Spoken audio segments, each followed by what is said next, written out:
வணக்கம். இன்றைக்கி இந்த பூசணிக்காய் கூட்டு எப்படி வைக்கலான்னு பார்ப்போம். இதுக்கு உள்ள விதையெல்லாம் எடுத்துட்டு தோலோடு இந்த சைடில் வெட்டி வச்சுக்கோங்க. இதுக்கு தாளிக்கிறதுக்கு கொஞ்சம் வெங்காயம் வெட்டிக்கலாம். ஒரு சட்டியை வச்சு அதில் எண்ணெய் கொஞ்சம் ஊற்றிட்டு எண்ணெய் காஞ்ச உடனே கடுகும் உளுந்தம் பருப்பும் போட்டுக்கலாம்.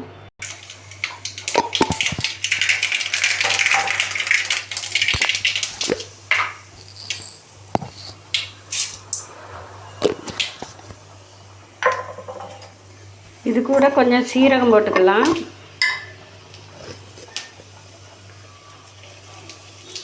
சீரகம் போட்டாச்சு. இப்போ பொரிஞ்சிட்டு இப்போ இந்த வெங்காயத்தை போட்டுடலாம்.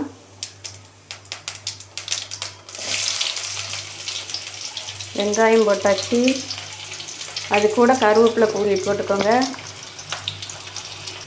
கருவேப்பிலை ஆட் பண்ணியாச்சு.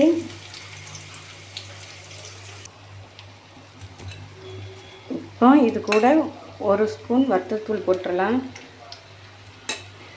உப்பு கொஞ்சம் போட்டுக்கலாம்.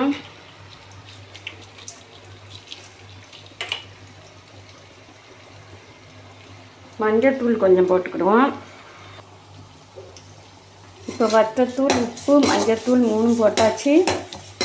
லேசாக கலந்து விட்டுக்கிடுவோம். இப்போ வெட்டி கழுவி வச்சுருக்க பூசணிக்காவை எடுத்து இப்போ இங்கே போட்டுக்கலாம். தண்ணி ஊற்ற வேண்டாம். போட்டாச்சு. நல்லா கிண்டி விட்டுருவோம். கிண்டி விட்டு மூடி வச்சிடலாம். ஒரு துண்டு தேங்காய், ஒரு துண்டு லைட்டாக சீரகம் சேர்த்து கொரன்னு அரைச்சி வச்சுக்கோங்க. இப்போ பூசணிக்காய் கொஞ்சம் தண்ணி விட்டு வேகும். அது கூட ஒரு 5-6 வெள்ளை கூட நசுக்கி எடுத்துக்கோங்க. எடுத்துட்டு இது மேலே தூவி மூடி வச்சிடலாம்.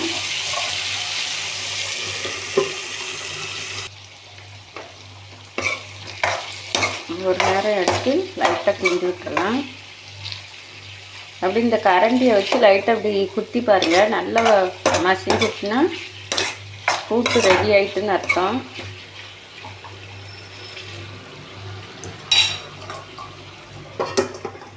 லைட்டாக வேகட்டும். இப்போ பாருங்கள், பூசணிக்காய் சூப்பராக வெந்துட்டு அப்படி எண்ணெயோடு அப்படி ரொம்ப அழகாக இருக்குது.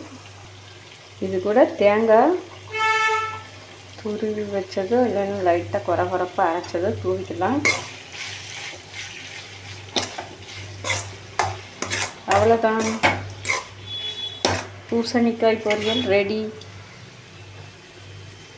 மணக்க நீங்களும் வச்சு சாப்பிடுங்க. பூசணிக்காய் உடம்புக்கு ரொம்ப நல்லது. அதை சொல்லவே வேண்டியதில்லை. அதை பார்த்தாலே தெரியும் நிறைய தண்ணி சத்தும் நார் சத்தும் இருக்குன்னு.